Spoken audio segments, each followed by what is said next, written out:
Hello students, welcome to physics class. आज करेंगे अपने नेक्स्ट न्यूक्लियर फिजिक्स का नेक्स्ट पार्ट। लास्ट वीडियो में अपने रेडियस के बारे में पढ़ा था, ठीक है।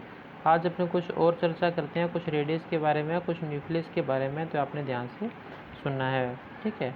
तो सबसे पहले बात करूँ, अगर मैं किसी भी कोई न्यूक्लियस मानता हूँ, ठीक है, जिसकी मैं रेडियस मान लेता हूँ, कोई भी रेडियस मान लेता हूँ, चलो आर ही मान लेता हूँ, वैसे तो आर सी भी मान सकते हैं, आर नोट कुछ भी मान सकते हैं। तो इसके अंदर कुछ बातें आपने ध्यान रखनी है कि इसके अंदर अपने पास जो कूलॉम रिपल्शन फोर्स होता है, ठीक है, जो कूलॉम रिपल्शन फोर्स होता है वो इसके अंदर वर्क नहीं करता, ठीक है। कूलॉम रिपल्शन फोर्स इसके अंदर वर्क नहीं करेगा, ठीक है। कैसे नहीं करेगा? प्रूफ इसका यही है कि जब दो प्रोटॉन अपने पास एक साथ नहीं रह सकते, क्योंकि दोनों पे चार्ज के अपने पास पॉजिटिव है, और न्यूट्रॉन तो चलो अनचार्ज पार्टिकल है, लेकिन प्रोटॉन तो साथ में नहीं रह सकते इसके अंदर। लेकिन इसके अंदर कई बार कई न्यूक्लियस ऐसे होते हैं जिसके अंदर काफ़ी प्रोटॉन्स साथ रहते हैं और काफ़ी डेंस क्वांटिटी में रहते हैं और पास रहते हैं, ठीक है। रिपल्शन फोर्स इसके अंदर लगता होता तो ये स्टेबल एक न्यूक्लियस नहीं बन पाता अपने पास, ठीक है। और इसको अपने ये भी बोल सकते हैं इसके अंदर अनकुलाम फोर्स भी इसको अंदर बोल सकते हैं, ठीक है, अनकुलामीय फोर्स, ठीक है। ये अनकुलामीय फोर्स या जो इंटरेक्शन होता है प्रोटॉन न्यूट्रॉन का या न्यूट्रॉन प्रोटॉन का, अपने पास तीन तरह के इसके अंदर देखो इंटरेक्शन हो सकते हैं। कौन कौन से? देखो ये चीज़ आपको ध्यान रखनी है, कौन कौन से तीन इंटरेक्शन इसके अंदर होंगे, ठीक है। एक तो होगा अपने पास न्यूट्रॉन का, एक होगा प्रोटॉन का, एक होगा न्यूट्रॉन और प्रोटॉन का।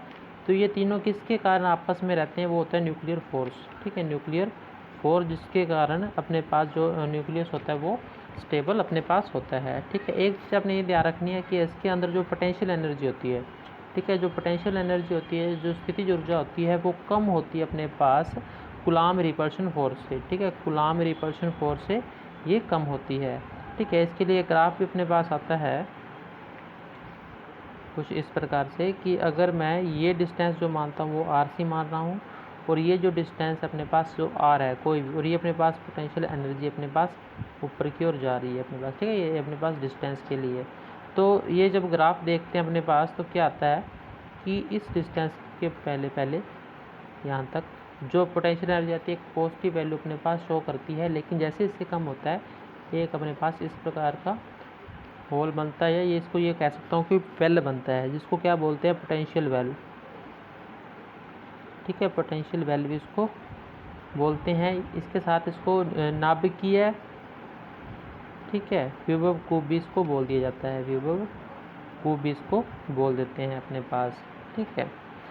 और ये जो अपने पास ये वाल आती है अपने पास, ये वाली इसको वाल बोल सकते हैं, जिससे देखो इसके बाद ही अपने पास जो भी चीज़ होती है इसके बाद ही होती है, देखो, ठीक है।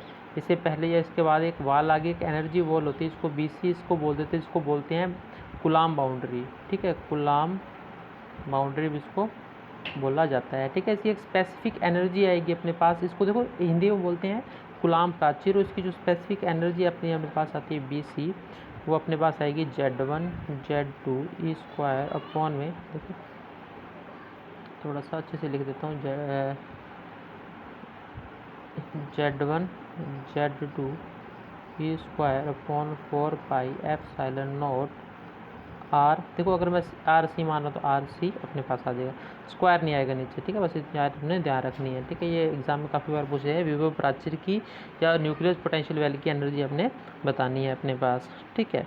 अब अपने बात करते हैं इसकी रेडियस की, जो अपने पास आर सी अगर मैं मानता हूँ तो वो प्रोपोर्शनल आती है अपने पास किसके? उसके एटॉमिक मास के 1/3 के, ठीक है। ये चीज़ आपने भी ध्यान रखनी है, ठीक है। इसको आगे अपने एक कांस्टेंट के थ्रू भी शो कर सकते हैं, वो उसका R0A1/3, ठीक है। ये अपने पास एक्सपेरिमेंट कर किए ना, उसके बाद ही ये अपने पास प्रूफ हुआ है। अपने पास A यहाँ पर क्या हो जाएगा? अपने पास एटॉमिक मास, या इसको द्रव्यमान संख्या भी बोल सकते हैं, या मास नंबर भी इसको बोल सकते हैं अपने पास, मास नंबर या द्रव्यमान संख्या भी इसको बोल सकते हैं। ये चीज़ें आपने ध्यान रखनी है अपने पास, ओके। हाँ, अब देखो मैं इसको प्रूफ करते हैं, तो रेडियस ऑफ हाइड्रोजन न्यूक्लियस की मैं बात करता हूँ कि रेडियस ऑफ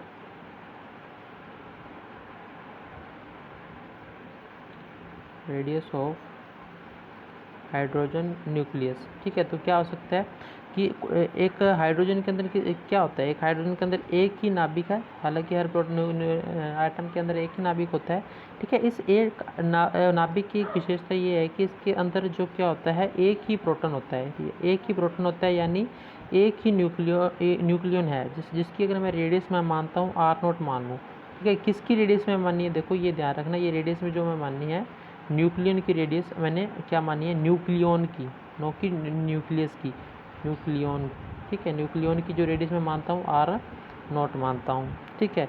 और मास नंबर मैं इसका A मान लूँ, A1 A, ठीक है, ओके।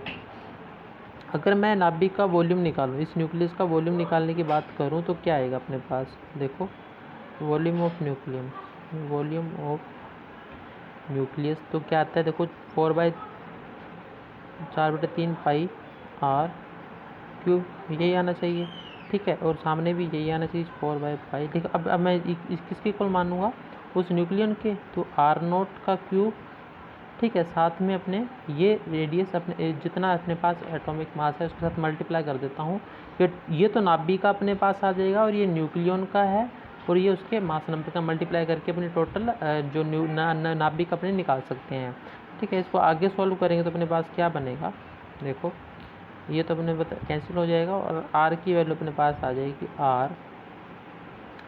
A1/3, ठीक है। कैसे आएगी, 3 अपने पास उधर चला जाएगा, इसको सॉल्व कर लेना, ठीक है, ये अपने पास आ जाएगा। तो यहाँ से प्रूफ होता है जो उसकी रेडियस अपने पास यही आनी चाहिए अपने पास, ओके। अब नेक्स्ट मैं बात करूँ इसके कुछ रिज़ल्ट की, ठीक है। रिज़ल्ट क्या क्या बनेंगे इसके, तो देख लो।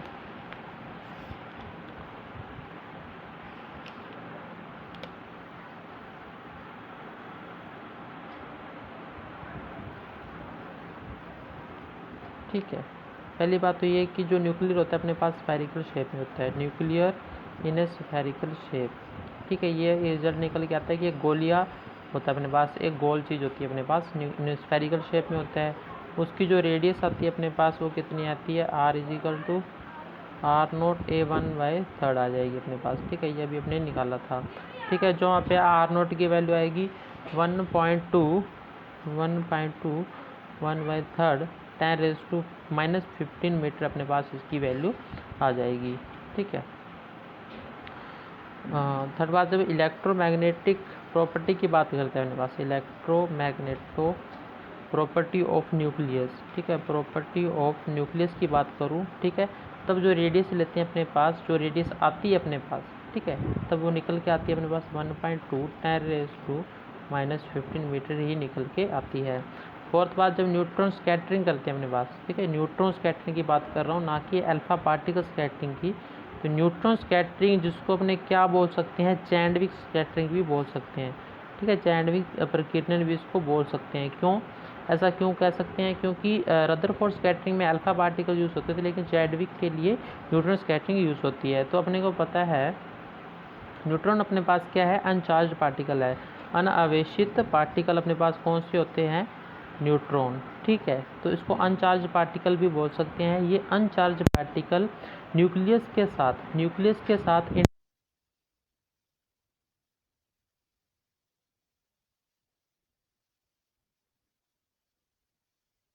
क्लास में आज के लिए इतना काफ़ी है, ठीक है, ओके, धन्यवाद।